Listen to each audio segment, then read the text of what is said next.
아이논의 내일장 홀인원 코너로 이어가도록 하겠습니다. 폭발한 거래, 대금 거래량, 여기에서 힌트를 얻어서 우리 전략에 대한 이야기 깊이 있게 나눠보도록 하죠. MTNW 나이논 박재호 어드바이저와 지금부터 함께하겠습니다. 어서 오십시오, 위원님. 네, 안녕하십니까. 안녕하세요.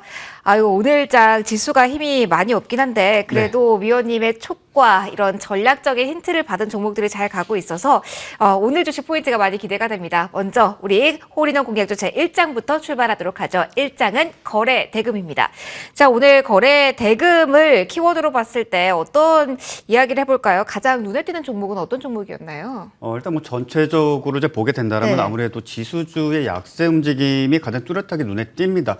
반대급부로서 그동안에 좀 약세 움직임을 보여줬었던 2차 전지 관련 종목군들이 이제 상승세를 보여주는데 그래도 전반적으로는 거의 보합권 내외에서 어떤 등락 움직임을 보여주기 때문에 실질적으로 어떤 손익을 따지기에는 다소 좀 무리 있는 어떤 변동성이다라고 말씀을 드리겠고 그 중에서는 이제 한국정보통신을 좀 보도록 하겠습니다. 자, 한국정보통신은 지난주서부터 계속적으로 지금 속보로서 또 이야기가 계속 뉴스가 좀 나오고 있는데 사실상 우리나라의 애플페이가 이제 공식적으로 결제 서비스, 즉 온 오프라인에서 가능할 것인가 이 부분에 대해서 이제 정부 차원에서도 어떤 규제를 좀 완화하겠다. 그리고 실질적으로 이제 관련 업종에 있는 수많은 기업들이 사실상 지금 현재 시점에서 이런 어떤 새롭게 서비스가 진행이 된다면 상당히 좀 환영할 만하다. 좀 이런 이야기들이 계속 나오고 있습니다. 추가적으로 더 말씀을 드리게 된다면 지금 현재 우리나라 갤럭시와 아이폰 이 양대 구도 가운데 일단 실질적으로 시장 점유율이 어떻게 되는가?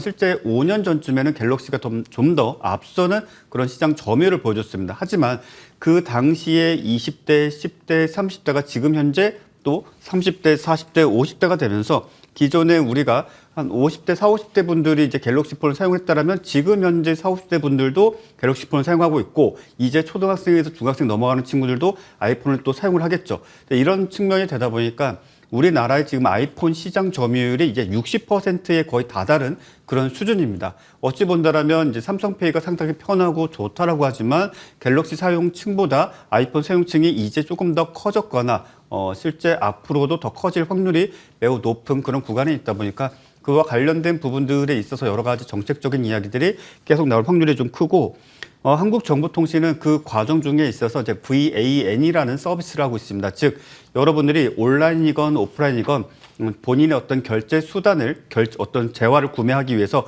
결제를 할 때 그 결제 정보가 실제 결제사 그리고 그 다음에 오프라인 가게라든지 온라인 쇼핑몰 이 가운데 전용 네트워크망이 있습니다. 이 전용 네트워크망을 구성해주고 유지 보수 관리해주는 그러한 업종, 그런 서비스를 하고 있는 기업이다라고 좀 보시면 될 것이고요. 다소 좀 아쉬운 부분은 오늘 상승세를 보여주면서 전주 금요일에 거래대금을 넘어서지 못했다는 측면이 있는데 자 내일서부터는 심플하게 16,000원 기준으로 이슈가 계속 나옴에도 불구하고 16,000원을 이탈하지 않는다. 그러면 재료가 아직 소멸되지 않았다고 보시는 것이 맞겠고 지금 이 재료가 사실 그렇게 강력한 재료라고 볼 수 없습니다.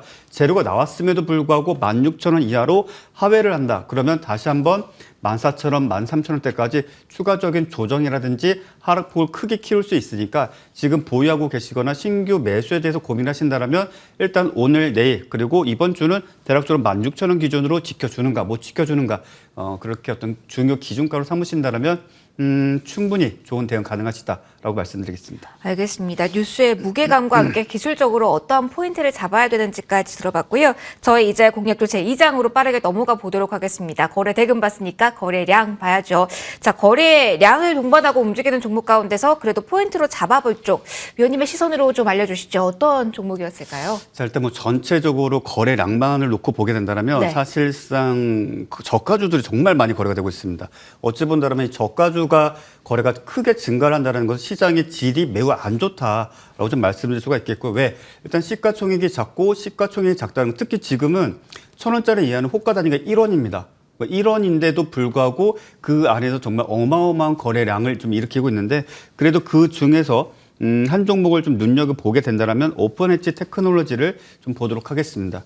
자, 오픈엣지 테크놀로지는 반도체와 관련돼서 어떤 새로운 반도체를 설계를 할 때 공통적으로 들어가는 기술 사양들이 있습니다. 예를 든다면 뭐 CPU 또는 그 CPU, AP라고 하는 것이 PC에도 들어가고 그다음에 모바일에도 들어가고 뭐 태블릿에도 들어가고. 근데 그 안에 뭐 입출력 단자라든지 아니면 입출력과 관련된 제어 부분이라든지 또 그 스토리지 관련된 부분이라든지 이런 것들은 공통적으로 들어갑니다. 이런 공통 사항들을 미리 설계를 해놓고 그 라이센싱, 그 설계도를 라이센싱 비용을 받고 판매를 하는 회사다라고 보시면 될 것이고요. 실제 오픈엣지 테크놀로지는 반도체를 생산하지는 않습니다. 즉 설계도를 그냥 판매하는 회사다라고 보시면 될 것이고, 그와 관련돼가지고 지금 현재 전 세계적으로 인공지능 계속적으로 유행을 하고 있고 시장은 계속적으로 커져갈 것으로 보여지는데, 이 인공지능 서비스를 할 때 그 프로세싱을 하고 있는 그 장치가 우리가 기본적으로 알고 있는 뭐 인텔이다, AMD가 이런 데가 아니라 엔비디아, AMD에서 나오고 있는 그래픽 프로세싱 유닛이라고 해서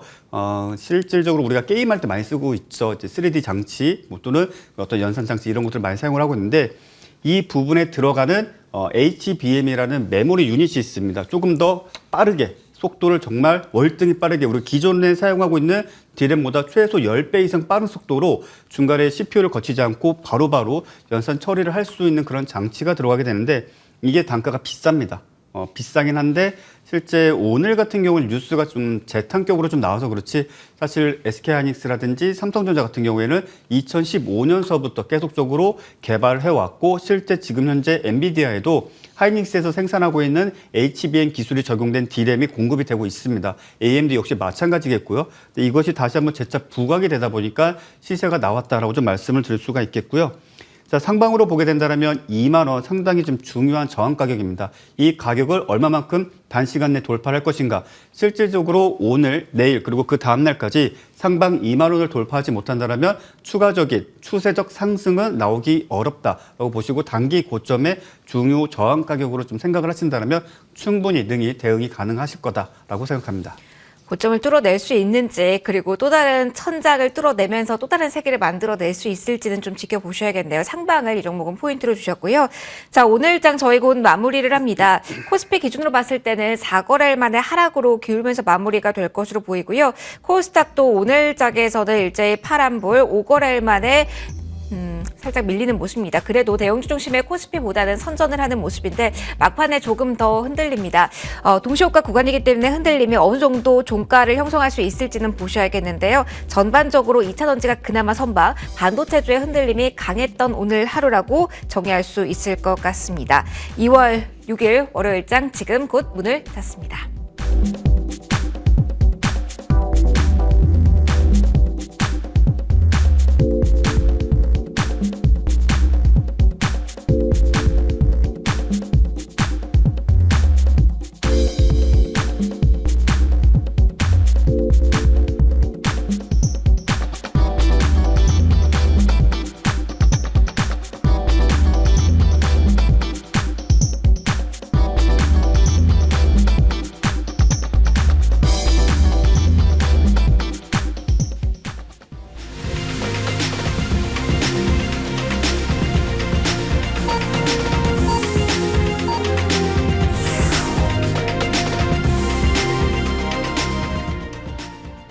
네, 이렇게 오늘의 월요일장이 마무리가 됐습니다. 가파르게 많이 올라올 때 이렇게 올라도 되나? 이 불안감과 함께 기분 좋은 마음이 있었는데 오늘은 일제히 좀 쉬어가고 있습니다. 양대 지수의 파란불이 오늘 장중 내내 보였는데요. 지수 연동 종목이 많이 빠지는 하루였고요. 그렇기 때문에 그동안 조정의 빌미를 가져온, 그러니까 많이 올랐던 종목 중심으로 많이 빠지는 모습이 오늘 포착이 됐습니다.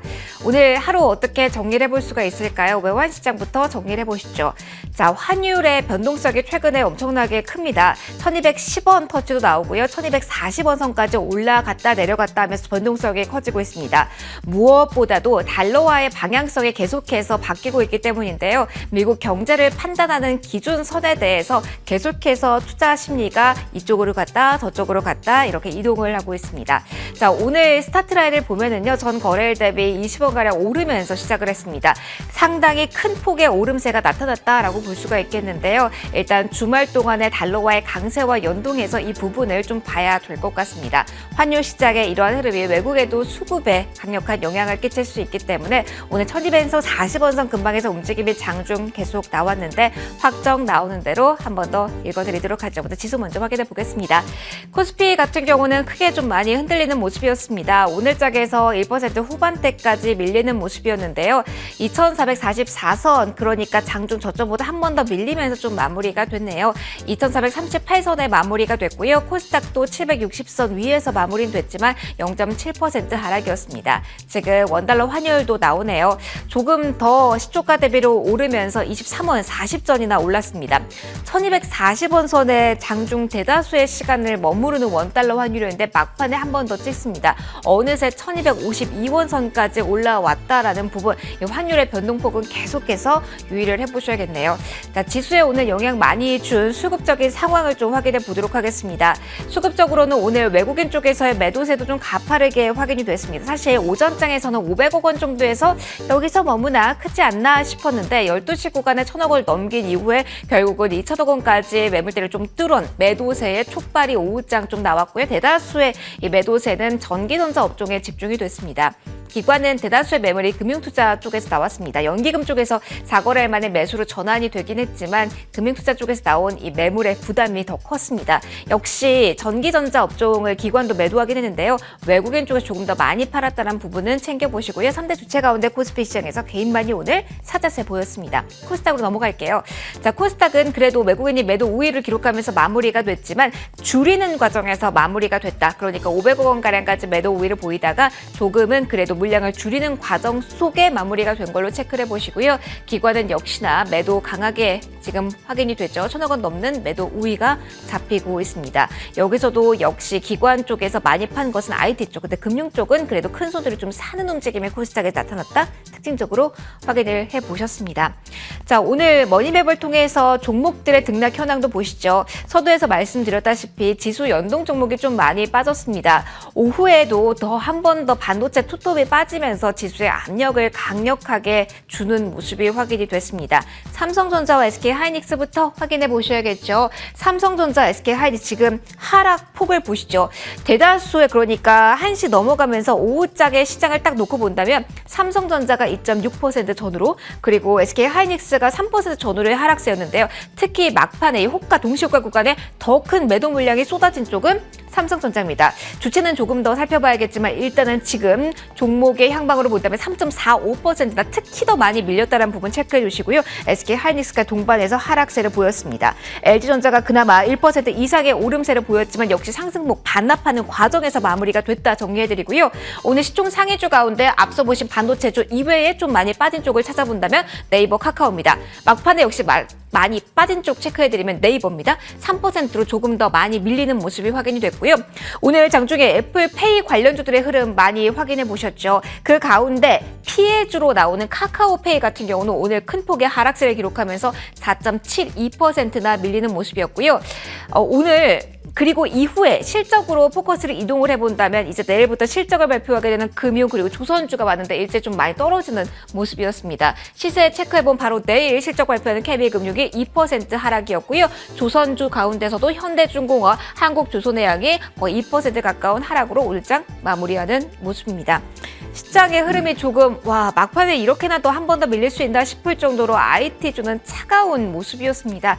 자, 오늘 아무래도 수급적인 성격과 함께 어떻게 오늘 하락에 집중해야 되는지 아니면은 다른 쪽을 봐야 되는 건지 좀 헷갈리기 때문에 바로 질문 넘겨보도록 할게요. 위원님, 네. 오늘장 정리해 부탁드립니다. 저희 불안해야 될까요? 어떻게 봐야 되는지 지금부터 풀이해 주시죠. 앞서 보여주신 이제 배경으로 있는 이제 히트맵 자체가 정말 펄한 게 정말 아마 보시는 분들도 마음이 썩 좋지 않으시라 생각을 합니다. 자, 일단 종합주가지수는 앞서도 말씀드렸지만은 상방으로 보게 된다면 코스피 지수 2,500포인트. 자, 그것을 우리가 조금 더 일찍 파악하기 위해서는 삼성전자의 주가를 봐야 된다고 좀 말씀을 드렸고요. 실제 삼성전자 주가가 64,000원을 돌파하는가 마는가 그 여부에 따라서 코스피 시장의 방향성이 결정될 수 있다고 좀 말씀드렸습니다. 그 부분은 아직까지 유효하고 앞으로도 절대적인 기준으로 삼으셔도 크게 무방하다라고 말씀을 드리겠고요. 일단 전체적으로는 지수 그 자체만 놓고 투자를 할 시장은 절대 아닙니다.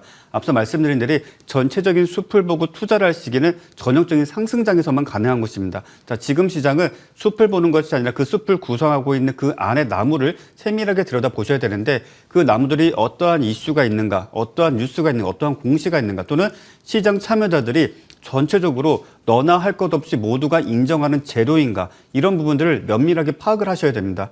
사실 이렇게 추상적으로 말씀드리면 도대체 뭘 보고 파악을 하는가? 답은 간단합니다. 얼마만큼 거래량과 거래대금이 발생했는가 또 그에 상응할 만큼의 상승률이 발생했는가 이 부분을 좀 보실 필요가 있겠고요. 그래도 우리가 조금은 괄목해 볼 만한 부분들은 최근 시장 상승세에 따라서 일단은 예탁금이 좀 증가했다는 거 앞으로 시장에 대해서 돈이 충분히 유동성 공급되니까 긍정적으로 보시길 바라겠습니다. 알겠습니다. 지금 시장을 어떤 시선으로 바라봐야 되는지에 대한 팁을 받아봤고요. 자, 그 안에서 우린 종목의 포인트를 빠르게 받아봐야 될 것 같습니다. 위원님, 네. 자, 워낙 종목에서 답을 찾아야 되는 시장이기 때문에 지금 이 코너가 그렇게 많은 인기를 얻고 있는 것 같은데, 네. 자, 주시죠. 자, 오늘 어떤 촉으로, 어떤 방향성으로 어떤 종목을 가져오셨을까요? 자, 일단은 오늘 말씀드릴 종목은 이제 신규주의죠. TMC라는 종목입니다. TMC 같은 경우는 이제 과거 일본과의 어떤 갈등이 좀 불거졌을 때 반도체 관련된 부분들이 특히 화학 제품들 사실상 국산화에 대한 어떤 필요성이 상당히 좀 대두가 되었었는데 자, 그런 부분들에 있어서 반도체 또는 디스플레이용 어떤 특수 가스를 우리나라 국산화하는데 선봉주자다라고 좀 말씀드릴 수가 있겠고요. 실제 디스플레이 같은 경우에는 많은 분들이 다소 좀 오해하시는 부분들이 있는데 지금 현재 시점 이후로 여러분들이 구매하시는 모든 디스플레이는 사실상 반도체의 밝기, 즉 RGB라고 해서 뭐 삼원색이 어떻게 들어오느냐에 따라서 실제 여러분들이 보시는 영상이 표시가 되는 겁니다. 그 역시 마찬가지로 반도체용 특수 가스가 좀 사용된다라고 말씀드릴 수가 있겠고요. 사실상 우리 시장에서는 뭐 삼성전자라든지 SK 하이닉스라든지 DB하이텍 이와 같이 파운드리 또는 반도체를 생산하고 있는 기업의 과독점으로 일단 지금 현재 특수가스를 공급을 하고 있습니다. 이런 부분들이 워낙에 급작스러운 이슈가 생기지 않고 꾸준하게 매출 유지가 되다 보니까 다소 조금은 아쉬울 수 있겠지만 긍정적으로 보실 만한 모멘텀이다라고 말씀드리겠고요. 자, 목표가는 49,000원 잡아드리도록 하겠고 손절가는 36,000원 제시해드리도록 하겠습니다. 위원님, 제가 조금 속도를 낸 이유가 오늘은 꼭 AS를 가야 되기 때문인데 위원님께서 주신 실리콘2 이 종목이 오늘 네. 강합니다. 네. 최고가 기준 10% 넘는 수익률을 달성을 한 상태. 네. 그리고 오늘 방송 함께 하신 분들은 아시겠지만 오늘 추천주로 실리콘2가 정말 많이 나왔거든요. 위원님께서는 사전에 이 종목을 주셨고 그리고 10% 수익률을 챙겨드린 상태입니다. 네. 자, 궁금한 건 이렇게 또 많은 추천이 나오는 자리인데 우리 목표가까지는 살짝 남은 상태거든요. 어떻게 할지 조금 더 룸을 열어놔야 될지 아니면 수익 실현으로 방향 틀지 미리 촉으로 선정한 이 종목 어떻게 할지 궁금합니다. 이건 촉이 아니죠. 재료였죠. 아. 네, 그 전에 말씀드렸다시피 이게 왜 제가 말씀드렸죠? 딱 한 네. 가지 이유. 리오프닝 아니었었나요? 리오프닝이 아니라 한덕수 지금 국무총리가 네. 일단은 이번 주 또는 다음 주 중에 중국인 입국자들에 대한 어떤 검사, 어떤 입국 절차를 간소화하겠다는 발표가 되었죠. 그러니까 그렇게 된다면 보복성으로 중국에서 우리나라 입국자들에 대해서 코로나 검사를 하고 묶어두겠다. 이런 어떤 부분들이 완화될 수 있기 때문에 그에 따른 리오프닝을 충분히 기대해 볼 수 있다라는 측면으로 바로 이전 시간에 여러분께 실리콘2를 말씀을 드렸던 것이었고요. 자, 전형적인 스윙 자리입니다. 일단 내일도 아마도 크게 특이사항이 없다라면 한 번 더 슈팅이 나올 텐데 3,400원 이상 가격으로 슈팅이 나오는지 해당 가격 못 지켜주면 일단은 익절하고 해당 가격 지켜주면은 상승을 즐기시길 바랍니다. 그러면 목표가 만약에 3,400원을 뚫어내면 3,600원 목표가였는데 그 이상까지도 노려볼 만하다. 실질적으로는 그건 그때 가봐야지 아는데 네. 일단 지금 중요한 건 3,400원 단기적으로 돌파하는가 좀 포커스를 맞추셨으면 좋겠습니다. 알겠습니다. 3,400원 기준으로 제시를 딱 해주셨습니다. 실리콘2에 대한 이야기까지 해봤고요. 저희 오늘 여기서 마무리 짓도록 하겠습니다. 나인원 박재호 어드바이저 마지막 코너 함께 했는데요. 함께 인사드리도록 할게요. 오늘도 오후장 함께 해주셔서 고맙습니다. 내일도 더 많이 준비해서 오후장 파트너로 여러분과 함께 하겠습니다. 인사드릴게요. 고맙습니다.